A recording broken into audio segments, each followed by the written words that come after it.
La mise à jour 1.21.40 est arrivée sur Minecraft Bedrock et elle rajoute des nouveautés que la communauté attendait depuis très longtemps. Comme d'habitude, je vais vous présenter les nouveautés les plus intéressantes de cette mise à jour, mais avant tout, lâche ton abonnement si tu n'es toujours pas abonné et lâche un like, ça aide énormément la chaîne à monter. Du coup, j'ai préparé toutes les nouveautés, voilà, on dirait qu'il n'y en a pas beaucoup, mais elles sont vraiment en vrai très intéressantes.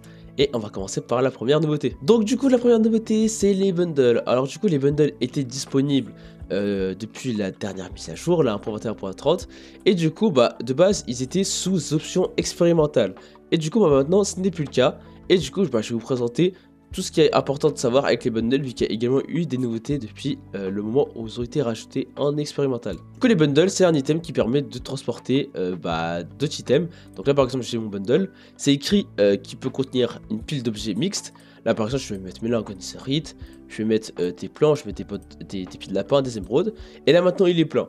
Du coup il peut transporter jusqu'à 64 items. Pour le crafter c'est très simple, hein. Vous mettez juste un fil, ensuite en dessous vous mettez un cuir, donc c'est ce qu'on va faire. Et du coup vous aurez votre bundle, hein. C'est vraiment très facile. Dès le début du jeu vous aurez votre bundle très rapidement. Chose importante à savoir, et du coup les bundles, comme beaucoup de choses de Minecraft, peuvent être colorés avec les 16 couleurs de Minecraft. Donc là du blanc, du gris, du noir, du rouge, du rose, etc. Donc vous allez juste apprendre votre bundle, aller du coup dans la table de craft. Et là par exemple je mets du bleu, j'ai un lot bleu. Maintenant je peux également mettre du violet, et j'ai un lot violet. Donc voilà, franchement très cool. Alors du coup j'ai dit qu'un bundle peut porter jusqu'à 64 items maximum, mais il y a également aussi d'autres contraintes. Par exemple, imaginons que vous mettez un stack d'items qui se stack par 16 comme les peurs de Ender. Si vous les mettez dans le bundle qui est vide, et du coup votre bundle sera plein avec seulement 16 items. Donc voilà, chose très importante à savoir. Également c'est encore pire avec des items qui se stackent pas comme les épées en netherite. Si je les mets dans le bundle, en un seul item c'est déjà rempli. Donc il n'y a pas trop d'intérêt d'utiliser des bundles pour des items qui ne se stackent pas. Également, si vous essayez de mettre une shulker box dans le bundle, du coup ça marche pas. Vous n'avez pas le droit d'en mettre un, ça marche pas, parce que sinon ça serait un peu trop cheaté. Et vous pouvez également mettre des bundles dans d'autres bundles. Par contre, il prendra quand vous mettez le bundle dans le bundle, ça prendra 4 places, plus toutes les places qu'il utilise lui-même. Là par exemple, j'ai un bundle avec 16 items. Du coup si je le mets dans le bundle marron, ça prendra 20 places, vu que du coup c'est 4 plus 16. Donc là du coup je vais le mettre dedans. Et vous avez, bon ça ne le dit pas, mais en gros là il a pris 20 places. Donc voilà, chose importante à savoir. Du coup les bundles ont une sorte d'écran, une sorte d'infobulle où ça montre à combien de places vous utilisez et tous les items du coup qui sont dans le bundle. Chose importante à savoir également, si le bundle contient moins ou au grand max 12 types d'items, du coup ils seront tous affichés. Voilà, du coup j'en ai 8. Là vous avez vu, ils sont tous affichés. Par contre, quand vous en avez plus de 12, ils sont pas tous affichés. C'est les plus récents qui ont été ajoutés qui sont du coup affichés. Et du coup, là par exemple, il y a tous mes murets. Et c'est écrit plus 5 pour montrer qu'il y a plus 5 autres items. Donc voilà, chose importante à savoir. Quand vous faites clic droit sur un bundle, ça vous retire le dernier item qui a été ajouté. Donc là, ça m'a retiré le muret. Là, ça m'a retiré la planche de cerisier. Là, ça va me retirer du coup les lanternes de prismarine. Mais du coup, vous pouvez choisir l'élément à retirer si vous scrollez avec votre souris. Donc là, vous avez vu, ça vous permet de choisir. Là, par exemple, je veux retirer le muret en gris rouge. Du coup, je le retire. Et je peux mettre du coup en tout dernier. Enfin, en tout premier plutôt. Donc voilà, c'est très intéressant. Du coup, ça vous permet de choisir quel item enlever. Et quand du coup, vous faites un clic droit en tenant un bundle, ça va du coup vous retirer le type d'item le plus récemment ajouté. Donc là, ça retire le muret là, ça retire ça, ça retire ça. Bref, du coup, ça me retire chaque item du bundle. Et encore une fois, c'est très intéressant. Et c'était à peu près tout avec les bundles. Du coup, c'est une nouveauté qui a été annoncée depuis très longtemps. Elle est enfin disponible. Et je trouve qu'elle a bien été faite. Elle va vraiment être très pratique. Dites-moi ce que vous en pensez dans les commentaires. Moi, je trouve que ça va vraiment être une chose qui va vous aider énormément. Ensuite, on passe à la deuxième grosse nouveauté de cette mise à jour. Et oui, c'est le tant attendu mode hardcore qui est enfin arrivé sur Bedrock. Alors du coup, il était disponible dans les versions bêta depuis environ quelques mois quand même, depuis peut-être 3 ou 4 mois.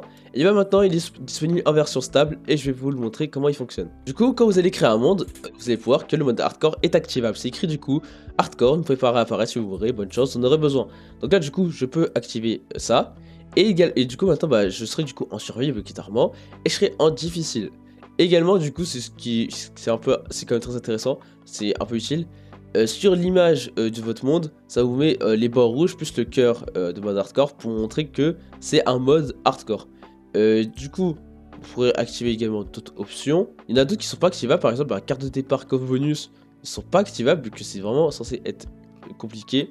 Le multijoueur est activé évidemment. Le triche n'est pas activable, donc interdit de tricher.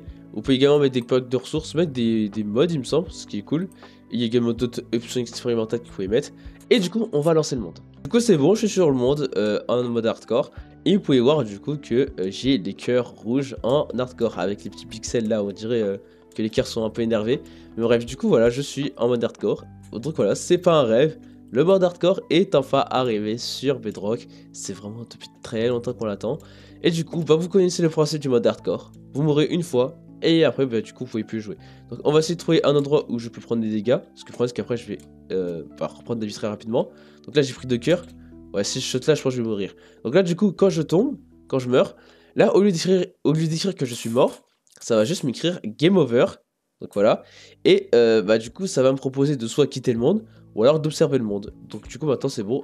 Bah, j'observe le monde en spectateur. Car du coup, bah, j'ai plus le droit de jouer vu que je suis en mode hardcore et que je suis mort. Donc voilà, vous pourrez du coup observer votre monde.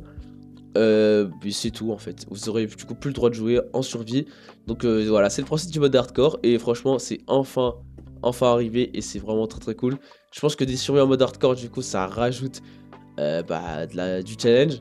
Moi, j'en ai jamais fait, mais je pense qu'un jour j'en ferai car c'est vraiment très cool à utiliser. On passe aux nouveautés un peu moins importantes de cette mise à jour, mais avec quand même des choses très intéressantes. Là, par exemple, on a la commande slash effect qui a eu deux grosses nouveautés. Vous connaissez la commande slash effect, ça vous permet de mettre un effet de potion à jour ou une entité. Maintenant, il y a eu du coup une nouvelle chose. Avant, du coup, bah, vous pouvez mettre l'effet, par exemple, l'effet speed à un joueur et vous mettez du coup le temps en secondes. Maintenant, vous pouvez du coup donner un effet de potion à l'infini. Donc maintenant, par exemple, là, je vais activer bah, cette commande.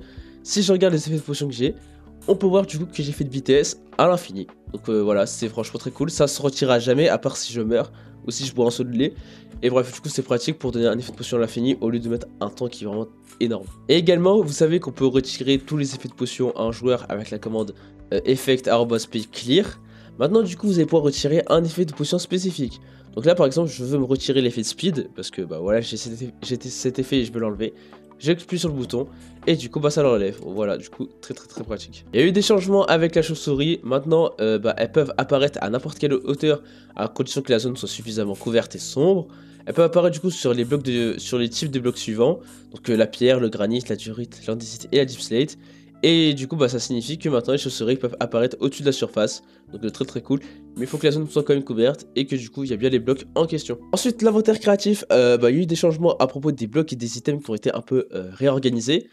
Par exemple, bon là j'ai encore un problème, je sais pas pourquoi les autres onglets s'affichent pas. Donc attendez, je vais me décoroco. Du coup on a les Trial Key et les Ominous Trial Key qui sont maintenant à côté, ce qui n'était pas le cas avant.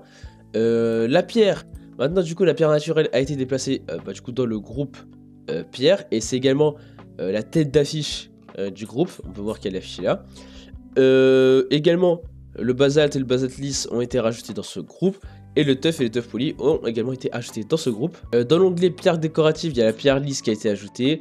Les briques de tuff, le tuff ciselé et les briques de tuff ciselé sont passés de la catégorie nature du coup à la catégorie construction dans le groupe pierre décorative. Et les briques de prismarine ont été retirées du groupe pierre décorative et sont maintenant à côté des autres blocs de prismarine. Alors les blocs de cuivre brut, fer brut et or brut ont été un peu changés dans l'ordre. Du coup de base c'était alors attendez, c'était du coup fer, cuivre, or. Et ben maintenant c'est cuivre, fer, or. Donc voilà, ça a été changé. Les portes en cuivre ont été du coup déplacées vers avec toutes les autres portes en bois et même en fer. C'est pareil du coup pour les trappes. Les escaliers en teuf, les dalles en teuf et les murs de teuf et leur version polie ont été de base dans nature, donc, et maintenant du coup sont dans construction, du coup bah, dans les escaliers, dans les dalles, dans les murets. Les briques sont maintenant placées avant l'onglet dalles. Les briques du Nether 6D et les briques du Nether craquelées ont été placées avec les autres briques du Nether. Les briques de quartz sont maintenant avec les autres blocs de quartz. La terre racineuse est avec les autres terres, donc celle-là elle est avec les autres. Et également du coup le gravier, il est placé maintenant dans le groupe pierre, enfin il est placé après le groupe pierre plutôt, et à côté du sable jaune et du sable rouge. et l'argile a été retirée du groupe construction et est maintenant à côté de la boue. Et enfin, dernière nouveauté, c'est à propos de la commande caméra. Vous savez, il y a plusieurs presets de caméra que vous pouvez activer. Donc là, par exemple, si je fais caméra @s7, il y a le first person, il y a le free, il y a third person front. Et bien maintenant, il y a une nouvelle caméra qui de base était en expérimental, c'est la Follow Orbit. Vous pourrez du coup l'utiliser. Je vous montrerai comment utiliser les caméras dans une autre vidéo. Mais du coup voilà, une nouvelle caméra qui du coup est disponible. Et donc du coup on dit pas non, c'est quelque chose d'assez cool. Et du coup bah voilà, c'était les nouveautés les plus intéressantes de cette mise à jour. Du coup bah la prochaine mise à jour, la 1.21.50, sera les nouveautés qui ont été annoncées au Minecraft Live. Donc j'ai très hâte. Du coup n'oubliez pas de vous abonner à cette chaîne, mettez tous des likes. Et du coup moi je vous dis ciao ciao.